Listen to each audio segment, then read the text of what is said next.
Hello and welcome to this edition of World at War. My name is Mohammed Saleh. On the 26th of October, El-Fasher, the capital of North Darfur state, which was the Sudanese army's last remaining foothold in the sprawling Darfur region, fell to the powerful paramilitary rapid support forces who had laid siege to the embattled city for 18 long months. According to the Sudanese Armed Forces Chief Abdel Fattah al-Burhan, the army surrendered and negotiated the safe exit of its troops in the hope of avoiding a bloodbath. But their withdrawal has left at least about 250,000 people starving and beleaguered at the mercy of the rapid support forces. According to the local monitor, Sudan's doctors' network, in the first 3 days after capturing El-Fasher, the rapid support forces killed at least about 1,500 people, including about 460 patients and their companions at the local Al-Saud hospital. The survivors of the carnage, fortunate enough to escape to the nearby town of Tawila, narrated the horrific tales of mass killings, children being shot before their parents and civilians being beaten and robbed as they attempted to flee. Our next report gets you more details of what is happening in Sudan.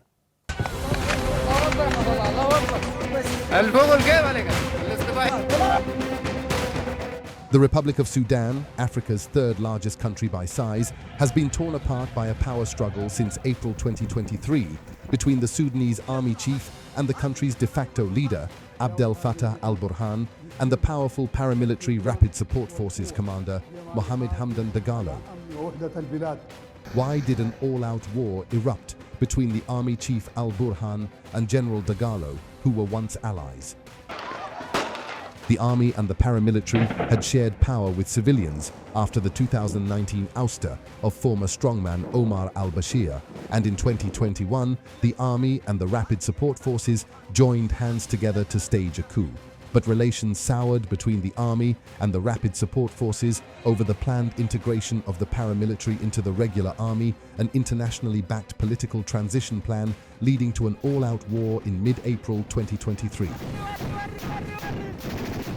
Since the eruption of the Sudan Civil War, tens of thousands of people have been killed and more than 12 million have been uprooted from their homes, precipitating what the United Nations describes as the world's largest humanitarian crisis. El-Fasher, the capital of the North Darfur state, was the Sudanese army's last remaining foothold in the Darfur region. On Sunday, in a potential turning point in the unrelenting 30-month-long war, the Rapid Support Forces seized full control of El-Fasher after capturing the Sudanese army's main base in the besieged city. It is a historic day for our people. Now, the state of 1965 doesn't exist. Today, we raised the freedom flag. We raised the freedom flag.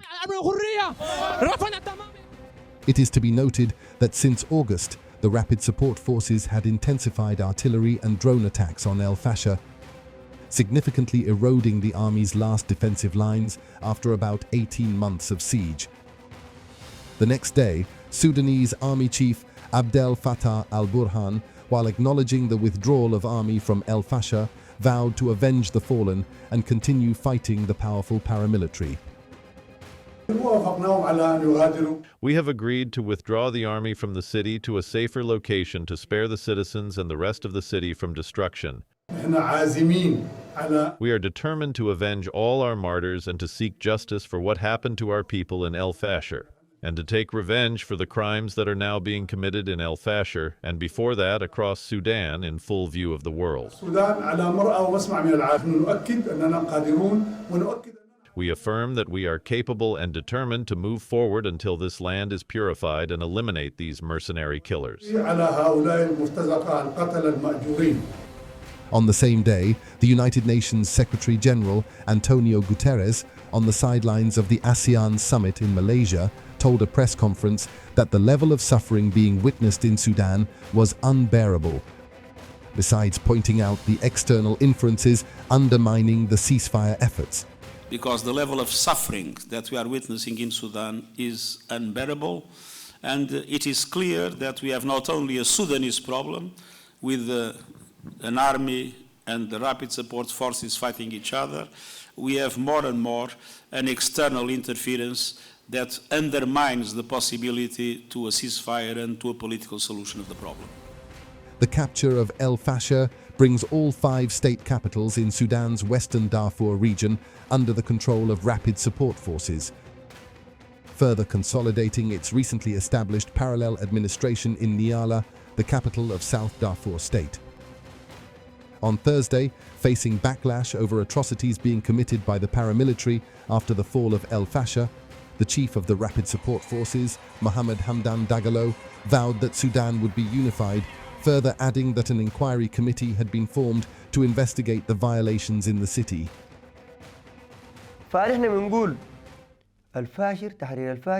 We say that the liberation of El-Fasher is not only a strategic shift in the war, but also a shift towards the unity of Sudan. We hope through peace, but whether through peace or war, it is a shift towards the unity of Sudan. There were violations in El-Fasher. From here, we announce the formation of Enquiry Committee. It's not merely words. Our committees have arrived in El-Fasher. Our legal committees are in El-Fasher. They are in El-Fasher. Despite the Rapid Support Forces' claim that it remains committed to providing a safe passage to all those who wish to move to other locations, at least 250,000 civilians, half of them children, remain trapped in El-Fasher without aid or food. Analysts are of the opinion that with the capture of El-Fasher, the impoverished, war-ravaged nation has effectively been divided in two, with the army holding the north, east and center, and the Rapid Support Forces dominating Darfur and parts of the south. With both sides obdurate, the game of thrones between the warring generals continues despite continuous mediation efforts. In a country where half the population is facing dire food insecurity.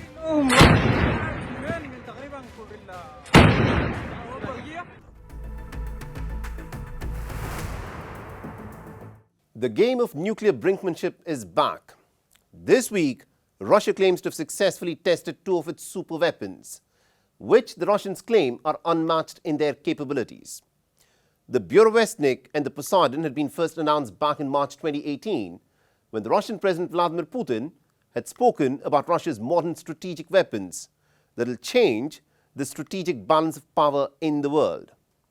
And not to be outdone by Vladimir Putin, Donald Trump too, this week, has set the cat amongst the pigeons. Out of the blue, at a time when the American president was on his Asia tour, he put out a message on his Truth Social platform that the United States will return to testing nuclear weapons on an equal footing with the other big nuclear powers of the world. But what does the American president actually mean here? The last time the United States of America had exploded a nuclear weapon was way back in 1992. Is it an actual nuclear weapon that Donald Trump wants to test? Or is it a nuclear payload delivery system that the American president now wants to test and flaunt to the rest of the world? Our next report gets more details.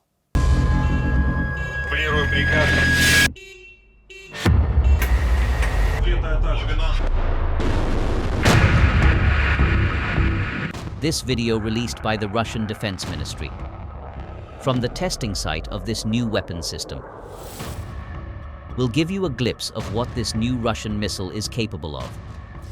The Russians call it Burevestnik, but the Western NATO powers have dubbed this new weapon system as Skyfall.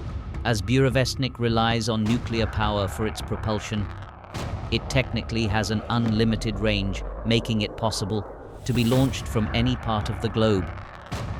Maneuver it safely through anti-air defense systems before it strikes its target with pinpoint accuracy. If Russian claims are true, then this missile provides Moscow with a technological edge that no other country has. Another weapon that Russia has again tested this week, that has sent ripples through the military establishments of Western Europe and the United States, is a nuclear torpedo called the Poseidon, nicknamed the post-doomsday weapon. The Poseidon is a maneuverable torpedo that can create nuclear tsunamis and can potentially wipe out entire cities along the coastline. Мощность Посейдона The Poseidon's power significantly exceeds that of even our most advanced intercontinental range missile, the Sarmat. There's no missile like the Sarmat in the world. It's not yet deployed in Russia, but it will be soon. But the Poseidon is significantly more powerful than the Sarmat. Furthermore, the speed and depth of this unmanned aerial vehicle are unmatched in the world, and it's unlikely to be developed anytime soon, and there are no existing interception methods. The Sarmat, which is referred to as the Satan II missile in the West, is another of Russia's strategic nuclear weapons. The Satan II is deemed the world's longest range and the most powerful intercontinental ballistic missile system developed so far. Russia's strategic weapons have been described as Armageddon weapons. They are simply too powerful to be used unless one in hell bent of annihilating the world. But this posturing by Russia, by flaunting its most powerful weapon systems, has drawn a sharp reaction by the American president. While on board the Air Force One during his Asia tour, this is what Donald Trump said. It had to do with others. They seem to all be nuclear testing. Russia? We have more nuclear weapons than anybody. We don't do testing. You know, we've halted it many years ago. But with others doing testing, I think it's appropriate that we do also. Any details around the testing, sir? Like where, when? It'll be announced. You know, we have test sites. It'll be announced. This statement by the American president has sparked a number of questions. The United States opened the nuclear era in July 1945 with the test of a 20-kiloton atomic bomb at Alamogordo, New Mexico in July 1945, and then dropped atomic bombs on the Japanese cities of Hiroshima and Nagasaki in August 1945 to force Japan to surrender in World War II. The Soviet Union shocked the world by detonating its first nuclear bomb just 4 years later, in August 1949. The United States last tested a nuclear warhead in 1992. China and France last exploded a nuclear weapon in 1996, and the Soviet Union did so in 1990. Russia, which inherited the Soviet nuclear arsenal, has never exploded a nuclear weapon. In fact, the only nation that has tested a nuclear weapon in the 21st century is North Korea. Russia has held nuclear drills and has tested a nuclear-powered cruise missile and a nuclear-powered torpedo just this past week, but has not tested an actual nuclear warhead. Exploding nuclear weapons for tests stopped due to the mounting concerns on human health and the environment. The impact of the West's testing in the Pacific and of the Soviet testing in Kazakhstan and the Arctic was significant on both the environment and the people. In fact, activists say millions of people in both the Pacific and Kazakhstan had their lands contaminated by nuclear testing and have faced health issues for decades. The United States regularly tests its Minuteman III missile as a nuclear payload delivery system. Is the American president talking about just testing more of such nuclear payload delivery systems in the glare of the global cameras? Or does he want to restart the chapter of the United States testing nuclear weapons again, which the United States had last done in 1992? No one at the moment seems to have a clear answer. Well, look, I'll answer that very briefly, but I really do want to focus on the shutdown that is affecting the American people. I think the president's truth speaks for itself. We have a big arsenal, obviously. The Russians have a large nuclear arsenal. The Chinese have a large nuclear arsenal. Sometimes you've got to test it to make sure that it's functioning and working properly. We've been working very closely, even with nations that we don't have the best relations with, to try to limit nuclear proliferation. The president's going to keep on working on that, but it's an important part of American national security to make sure that this nuclear arsenal we have actually functions properly, and that's part of a testing regime. To be clear, we know that it does work properly, but you got to keep on top of it over time, and the president just wants to make sure that we do that. On Friday, Tanzania's main opposition party claimed that around 700 people had been killed in election protests since Wednesday, the day of the election. Given that foreign journalists were largely banned from covering the election and a communications blackout has been in place, information from the ground has been scarce. giving rise to fears that the death toll could be significantly higher. Amnesty International has said that it had information of at least 100 people being killed in election protests, whereas the United Nations has announced credible reports indicating that at least about 10 people are dead. Now, the government has sought to play down the scale of the violence and has extended a curfew in a bid to quell the protests. Our next report gets you more details.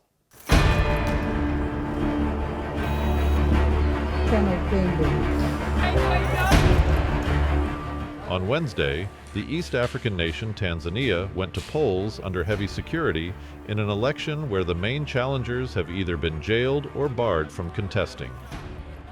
Analysts opine that 65-year-old President Samia Suluhu Hassan is determined to cement her position with a resounding victory, which will silence critics within her own party, the ruling Chama cha Mapinduzi, or CCM party, which has governed the country since its independence in 1961.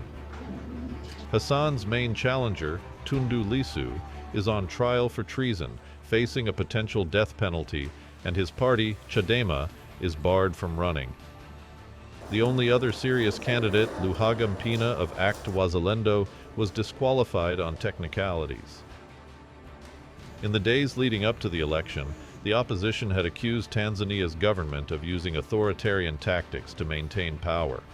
The wave of abduction in this month alone, the month of October, is horrifying. As I speak to you now, the data we have, 52 people have been abducted. And some of them, we don't know their whereabouts, whether they have been killed or they are alive. In that situation, no one can feel safe in the country. They are not competent enough because of the mismanagement of the country, and they feel that whenever they have the opportunity, they provide opportunity for other political actors, they will lose their power just the next day in the morning. And therefore, the only available means for them is to opt for those authoritarian tactics to suppress freedoms, to suppress many political parties, to suppress any avenue that is a threat to them. Though the election day began engulfed in an eerie calm, with polling stations virtually empty, as the day progressed, hundreds of young people took to the streets singing, "We want our country back." Despite heavy security in the commercial capital Dar es Salaam, with tanks stationed around key junctions, a belligerent group burned down a police station and banners of President Hassan were torn down. The election soon descended into chaos as huge crowds took to the streets of Dar es Salaam and other cities, attacking police and polling stations, leading to an internet shutdown and curfew. In a bid to rein in the escalating situation, the police fired live ammunition and tear gas, but to no avail. On Thursday, the unrest from Tanzania's disputed election spilled across the border. Violent protests erupted near Namanga, a Kenyan town on the border with Tanzania, to which Kenyan police retaliated by firing stun grenades and live ammunition at protesters.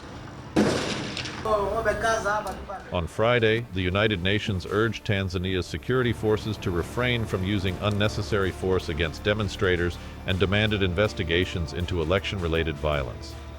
We call on the security forces to refrain from using unnecessary or disproportionate force, including lethal weapons against protesters, and to make every effort to de-escalate tensions.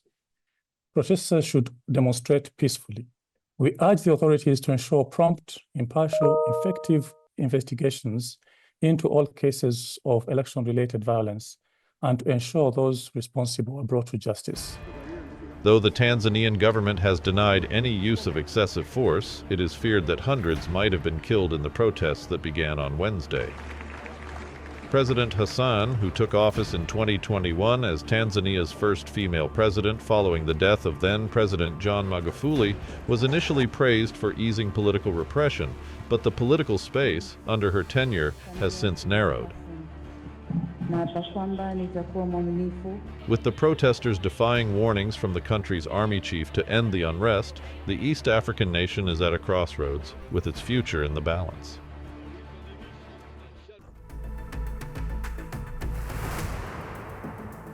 On the 28th of October, at least about 132 people, suspected criminals, and 4 police officers were killed in the deadliest police operation against drug gangs in the history of Brazil. In addition to the people who were killed, at least 113 others were detained, and 91 rifles were seized along with a large quantity of drugs. Reportedly, the unprecedented massive raid targeting a major drug gang in the favelas or the poor neighborhoods of Rio de Janeiro had been planned exhaustively for more than 2 months and was designed to drive the suspects into a forested hillside where a special operations unit was waiting in ambush. While the state government has hailed the operation as a success against narco-terror, the families of those who have been killed have decried what they are describing as executions by police. Now, given the unusually high death toll among the people who expressed shock also includes Brazil's President Luiz Inácio Lula da Silva. Our next report gets you more details.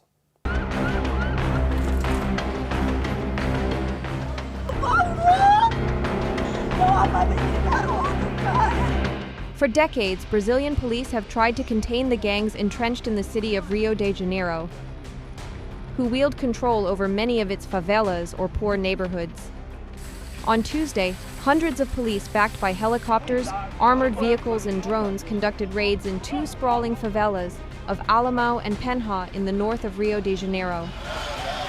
These favelas are notorious for being the strongholds of Comando Vermelho, or the Red Command, Rio's oldest and most powerful drug trafficking group, who have taken over large swaths of the vibrant city. Reportedly, the police and suspected gang members traded heavy gunfire as terrified residents scrambled for cover. While the operation unfolded, Comando Vermelho set dozens of buses ablaze in a bid to create barricades on main highways and launched drones to attack the police with explosives. The military police claimed that the elite special forces then, by design, pushed criminals into the forest adjacent to the favela where the majority of the fighting took place. Early next day, harrowing scenes unfolded as the grieving and inconsolable residents of the Penha favela, refuting the police's claim, lined up dozens of bodies to illustrate the deadly nature of the raid.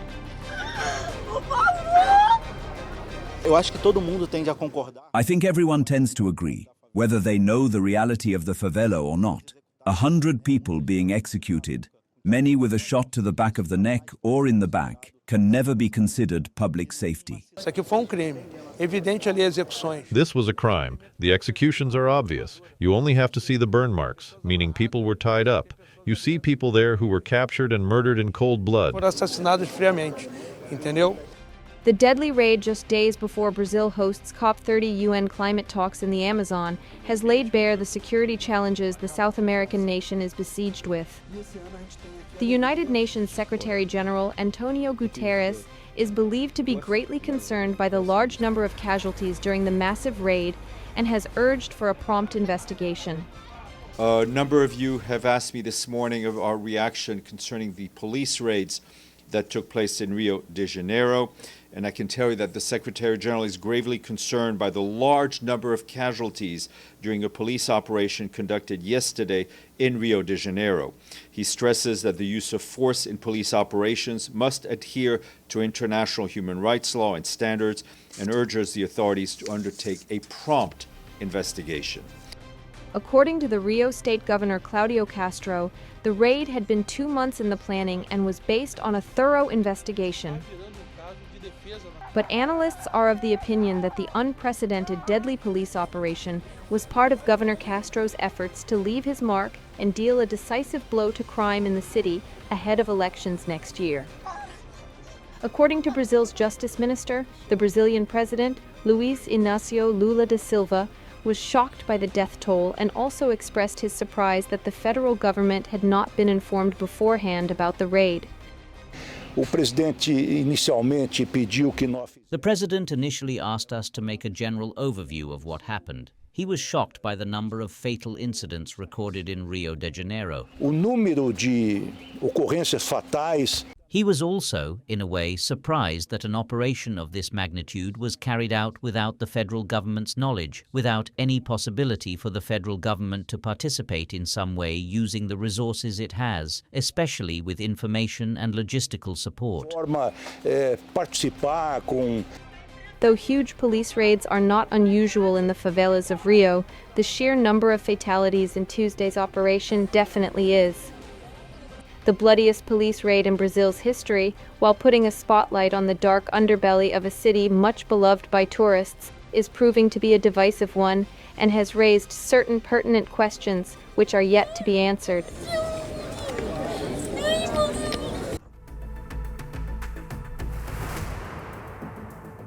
And with that, it's a wrap on this edition of World at War. If you want to reach out to me with any comments, feedback or suggestions, please feel free to do so on the ID that you're seeing on your screens. I'm your host, Mohammed Saleh, and I'll see you again next week.